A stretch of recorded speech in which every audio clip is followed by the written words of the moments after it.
Hello, everybody. My name is Hector Orozco, President and CEO of Syncontec Supply Chain, and I'm joined by Robbie Cluett, Director of Business Development and Customer Success for Syncontec Supply Chain.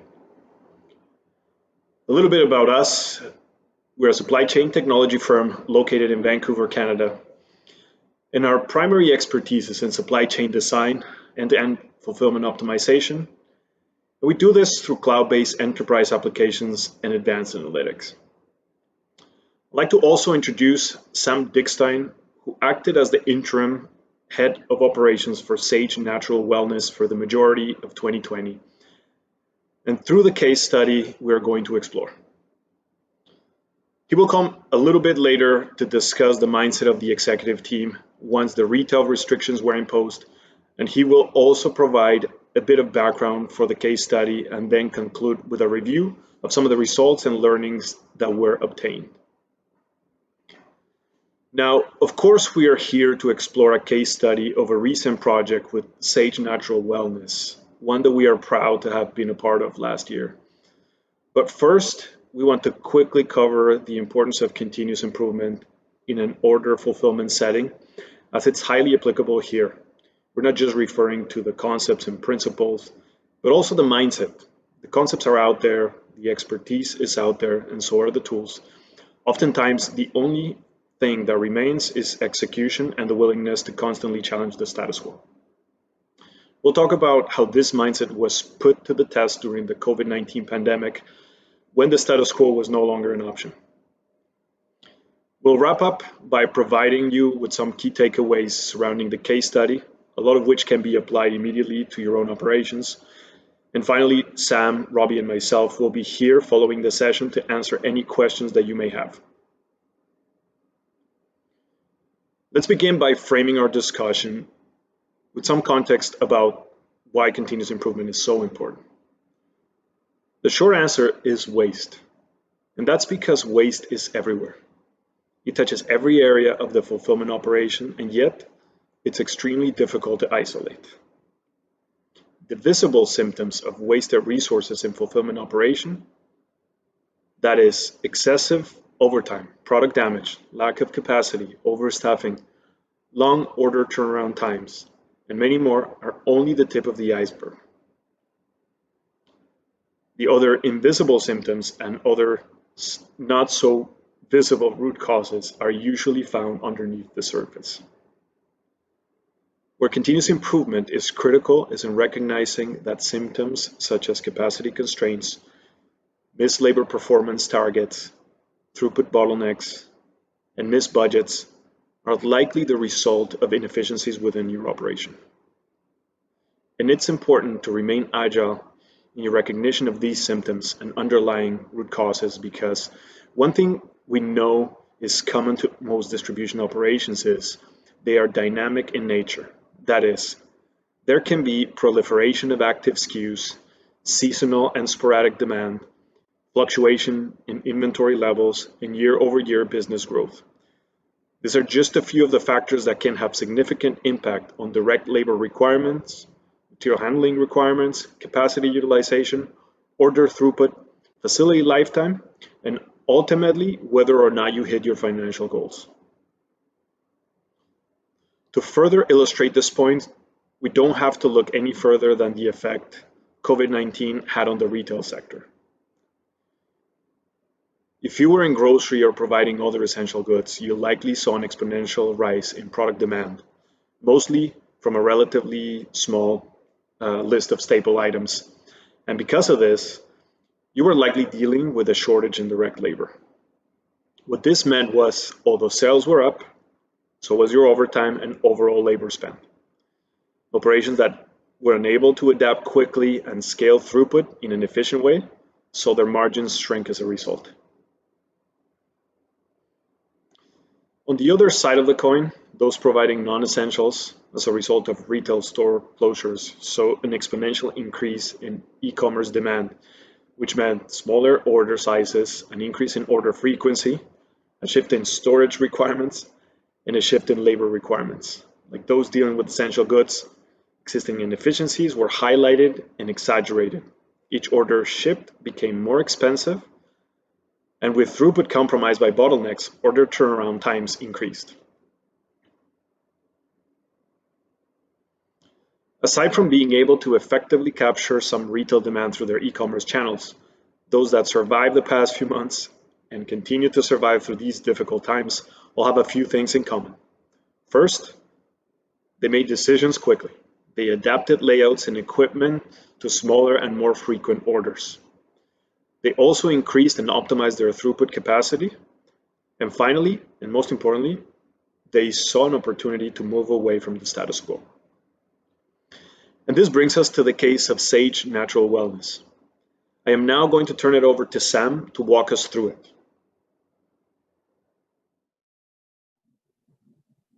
Well, thanks, Robbie, for the introduction. Happy to be here and happy to share first a little bit of background about Sage and then walk through the engagement with SynContext a little bit more.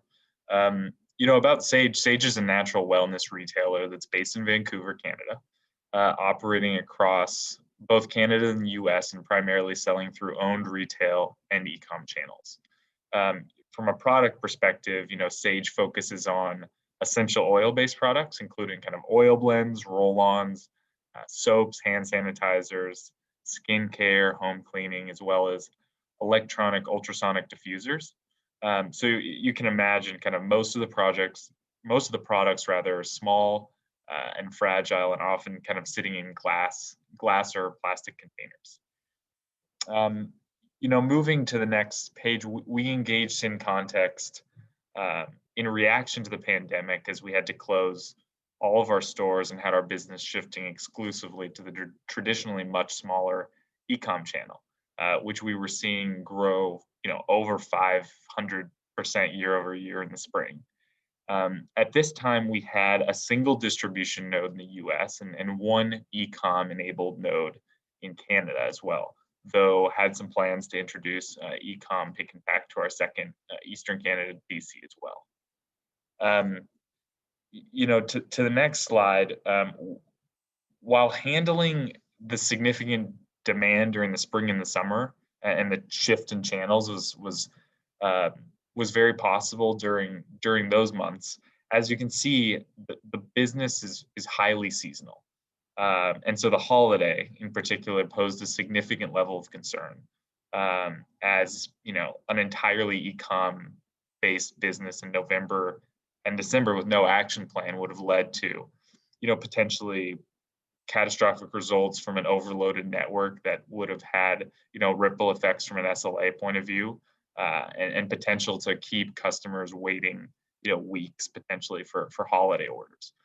So really not an acceptable outcome. And so we knew we had to make some changes and get some help and expertise in doing so. Moving to the next slide, at the time of engaging SynContext, the warehouse activities were quite rudimentary. Discrete picking, manual packing, and despite a heavy promotional calendar, no clear kind of slotting strategy to enable a more efficient and more productive warehouse operation.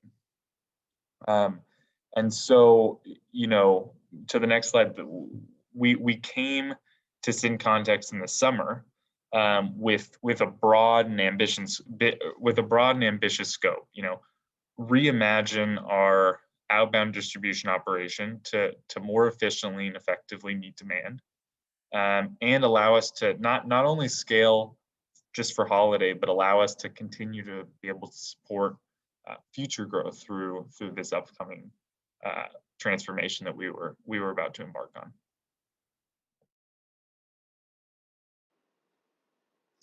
Thanks, Sam. Our approach for this project followed the PDCA continuous improvement cycle.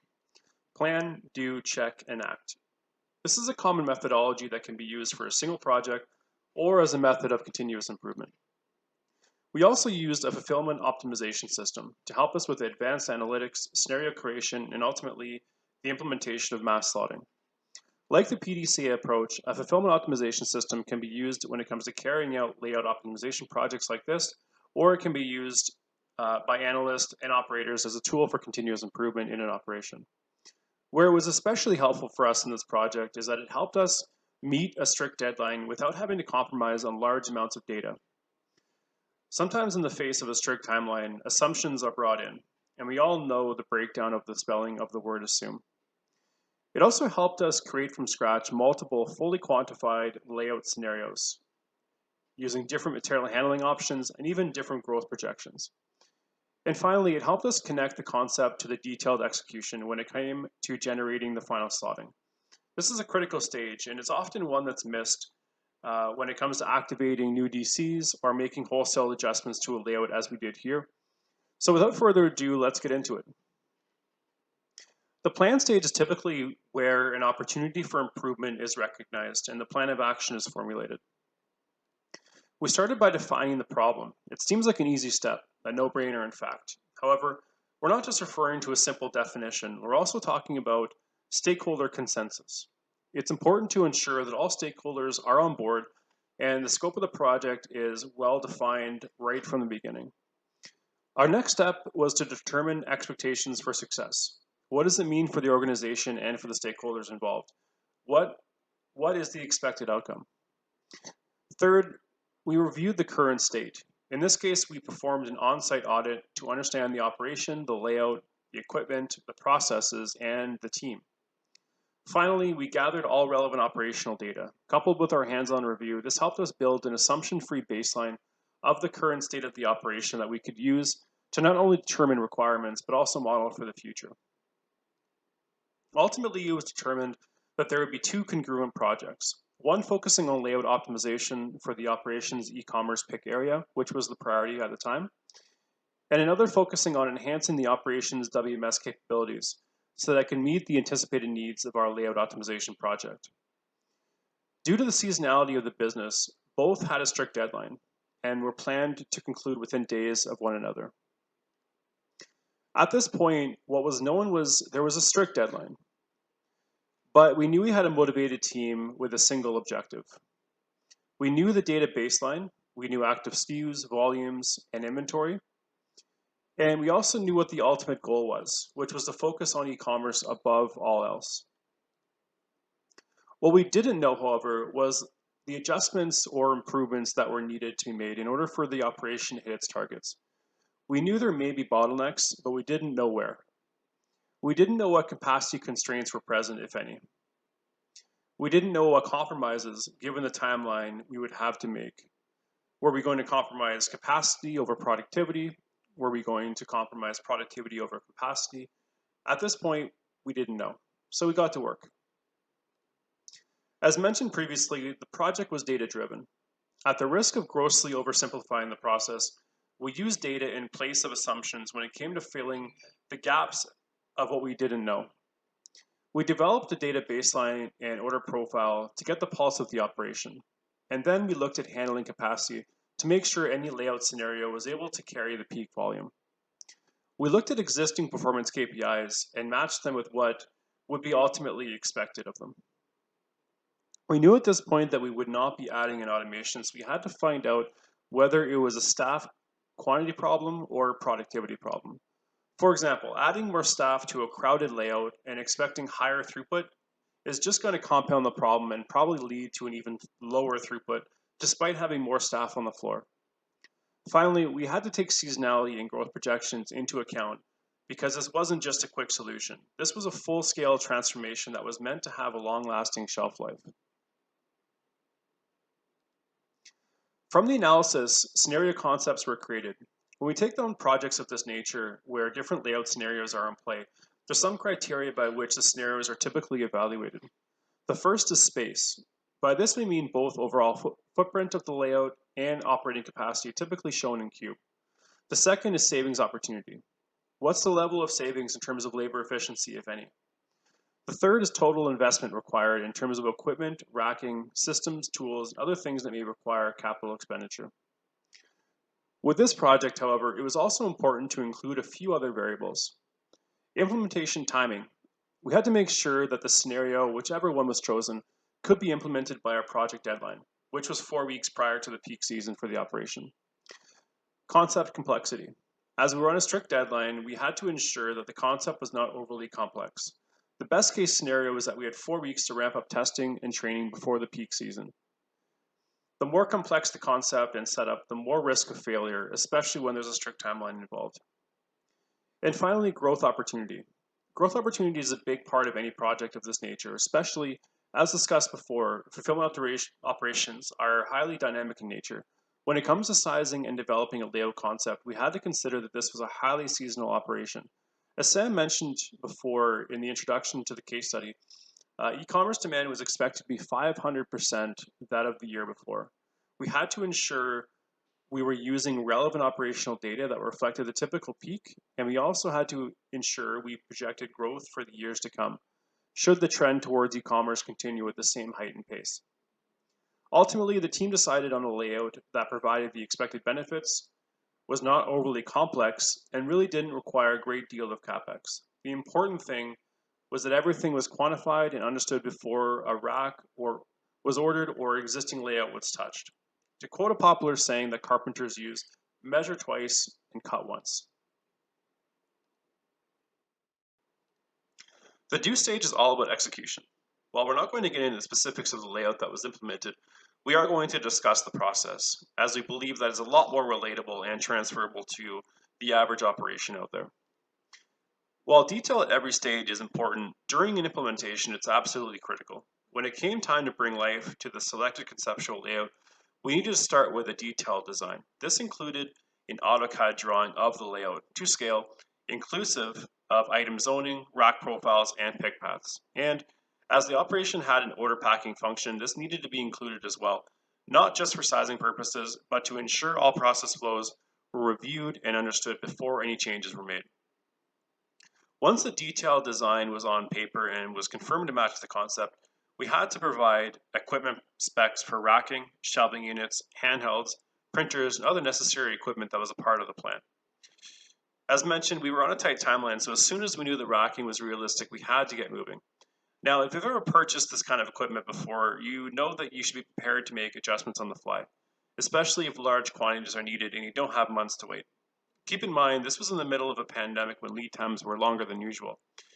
An inch here and an inch there is not a big deal typically, but when you're comparing an 18-inch wide shelving unit to one that's 24 inches wide, it's going to cause an effect on available storage space, and it's likely going to increase the replenishment rate, something that we wanted to avoid. Luckily, as we had access to the conceptual analysis, any spec changes that were made were reanalyzed and the impact was understood right away. Next came system configuration testing. As our concept relied on certain system enhancements, we had to be sure that these enhancements were available and tested before we installed the racking and adjusted the layout. These weren't changes that could be easily reversed should the system not function as expected. Ultimately, the rack installation was completed and mass slotting was generated. At this point, an optimized slotting concept was implemented to ensure that each item was slotted in its most productive slot type, considering selection travel, replenishments, picking ergonomics, and product integrity. Labeling was added and the layout was a go. The check stage is dedicated to the review of work done in the do stage. In this case, it was an in-person and detailed audit of the implementation. Here, our primary objective was to compare the concept to the result, to ensure the setup was as expected and any gaps were understood and accounted for.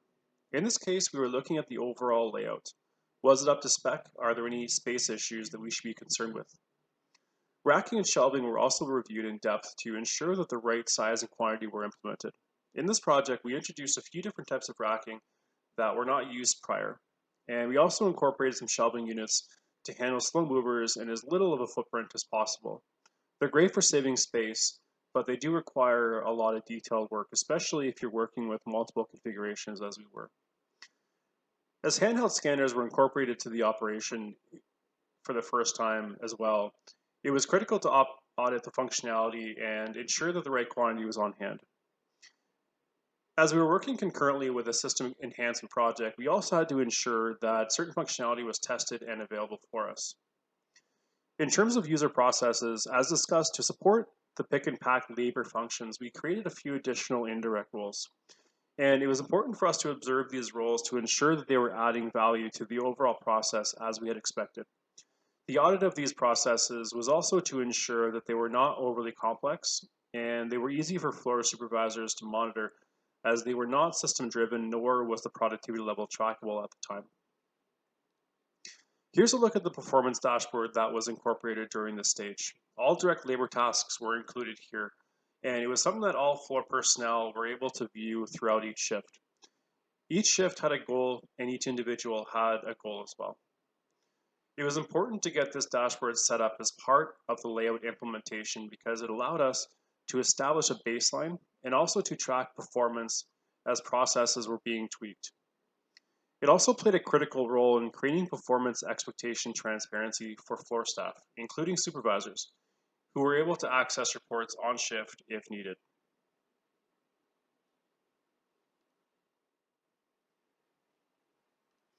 The act stage is typically where changes made during the check stage are evaluated, and once they're found to be successful, are standardized as the new normal. In this case, it was about effective change management. The steps were followed here included process refinement. As discussed in the previous section, not everything is going to be up to spec the first time around, and also not everything is going to work as planned. Even as you move into the act stage, refinements may be needed. Number 2 is training, one of the most important parts of any project. Number 3 is coaching. Part of any effective change management program is ensuring that a habit is built right from the beginning, and it takes time. And finally, process establishment. Once habits are formed, ensure that all successful processes are standardized as the new normal. When it comes to the implementation of a new layout, we were talking about a lot of different variables. In this project, none of them were more front-facing than the implementation of new racking and shelving units, and of course, the development of specific system functionality to support the concept. Of course, there are hard requirements when it comes to both of these things, but in the case of this project, we were about 90% there. Some floor adjustments were made and some tweaks were made to the system to help us get by. We also needed to be prepared for certain processes and procedures to not be working as planned, or being a little more complex than we had anticipated in terms of training and overall adherence. Don't forget, we were on a strict timeline, and the more you change on the floor, the more time it takes for employees to learn and build new habits. We were also dealing with an operation with a high number of temporary personnel, so it was also even more important for us to refine all procedures and for them to be as turnkey as possible. When it comes to training, because of the changes that were made, it was important to ensure that in-depth training was provided, covering a summary of the changes that were made, the reason for the changes, and most importantly, the expectations at each level. Now, keep in mind that this is the first time a lot of the individuals at the operation were informed of the depth of the changes and what they meant to their day-to-day operations. So we had to make sure to cover this, and we had to do it right off the bat. It was important for us to provide this training at all levels of the operation because expectations at each level differ. Management need to be informed of the expectations. They need to be aware of the changes, but mostly they're the ones at the site that are driving organizational adoption and making sure supervisors are driving process adoption on the floor and providing adequate training and direction. As floor supervisors are responsible for driving day-to-day results, they need to be fully trained on the changes and performance expectations. In our case, the supervisors were fully trained on the concept, and they were also trained on how to pass the training and expectations down to the floor personnel. This is an important consideration. Floor personnel need to know the direction is coming from the supervisor and not from the third party. If the direction is coming internally, there's a higher chance of adoption, especially once the project has concluded. Now, while the expectation was an immediate adherence to the new normal by supervisors and floor personnel, we knew that it would take a little while to build the habit and, most importantly, continue to track success and shortcomings, so minor adjustments could be made on the fly if needed. During this stage, we spent a lot of time at the operation. There's really no substitute for that in-person presence, even when COVID made things a little bit difficult. The first thing our in-person presence provided was an immediate feedback loop. Don't forget, this was a change not only for floor personnel, but also for supervisors and management. If there was something wrong, we needed to know right away. The team incorporated pre-shift meetings to ensure expectations were properly communicated. Also that training gaps were understood and rectified immediately, and that every floor function was staffed appropriately right from the beginning. Incentives were also incorporated for those who hit performance targets. Another interesting note there is that because certain performance metrics were not being tracked previous to this project, just the act of tracking this performance and creating transparency around expectations alone had a positive influence on productivity and task efficiency. Now, after the testing and ramp up phase concluded, it was important to ensure the new processes and practices were established as the new normal in the operation. Even after a habit is created, if there's an easier, albeit less effective way of performing a task, it's sometimes easy to fall back into these old habits. In the same token, when there's a change in process, the addition of a new system or an adjustment in the layout, or in this case all three, the trick to success is persistence in sticking with the routines that were created during the project.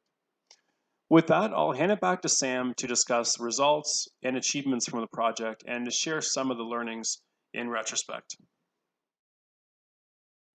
The results were quite clear. We increased productivity in the warehouse with a much more streamlined, and in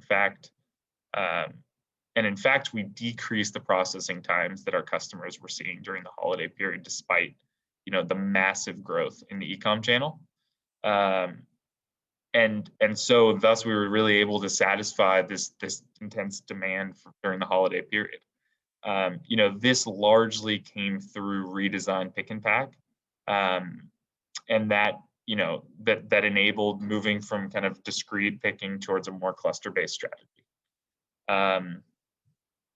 Moving on to kind of the key learnings. From my perspective, there are many things that I learned and our team learned from the SynContext team, but a few that jump to the top are, number one, creativity is key and something that is really something that you should use to more efficiently use space. We were able to completely kind of revamp our operation and reconfigure the pick path lane without moving buildings or adding a mezzanine or anything like that. I also learned the importance of kind of dynamic slotting that reacts to sales expectations, and particularly in a promotional heavy business, much of the poor productivity periods occur because there's so much replan happening, and so dynamic slotting that's reacting to sales trends was something that we hadn't enabled in a way that was productive, but is something that kind of changed how we thought about our slotting and our warehousing in general. We also kind of had a strategy to make pack the bottleneck. We had a finite and only a certain amount of space for pack stations and printers, and we wanted to ensure that packers never were unutilized. They always had a backlog, and just making sure that we were sweating as much out of that existing space as we could. So thinking about transitioning a way of thinking from picking be the bottleneck to really make sure packing is the bottleneck, where you actually have kind of a limit, was a key learning for me. And lastly, I think one of the more important things that we stress with SynContext and the learning would be the importance of tracked KPIs and metrics that are shared to all employees on the floor to motivate and set a goal for a team to achieve. We began in the holiday kind of sharing a dashboard that displayed daily results and allowed employees to see their relative productivity, which kind of engaged a bit of friendly competition, but also allowed employees, more importantly, to take pride in their work and understand kind of how they were doing on a daily basis. And so, those are among the numerous learnings, but overall, just a really successful and pleasure to work with the SynContext team and continue to learn from them to this day. So. Thanks, Sam. Okay, before we conclude, we'd like to leave you with some final thoughts and takeaways from the session. If there's one thing we can leave you with from the session today, it's to reiterate the importance of continuously challenging your status quo. As we discussed at the beginning of the session, waste is everywhere, even at the best of times, and even for best-in-class organizations like Sage. Global events like the COVID pandemic will highlight inefficiencies or force you to pivot your operation strategies, but why wait? Sam and the team at Sage took a proactive stance that if they were to hit their organizational goals under the circumstances that were ahead of them, something needed to change. They made a decision and they executed. But it all came from the optimization mindset of not being afraid to challenge the status quo. Secondly, use data to drive your decisions. Whether or not you're revamping your layout, refining your processes, or just tracking your performance, there's no substitute for data. With the systems that are available today, you never need to rely solely on experience and expertise. Finally, if you don't have the expertise or the tools within your operation, both of those things are out there. The continuous improvement methodologies that we employed during this project have been around for a long time. The fulfillment optimization system that we used for advanced data analytics, scenario creation, and ultimately the mass slotting is available and proven as well. All you have to do is execute. Thanks again for joining our session today. We hope the content and the case study that we explored with Sam was both informative and actionable in terms of providing you with learnings and best practices that can be applied to your own operations. At this time, we'd like to open up the floor for a live Q&A, and our contact information is shown on the screen. If there's a question that you'd like to take offline, feel free to reach out to us. Thanks a lot.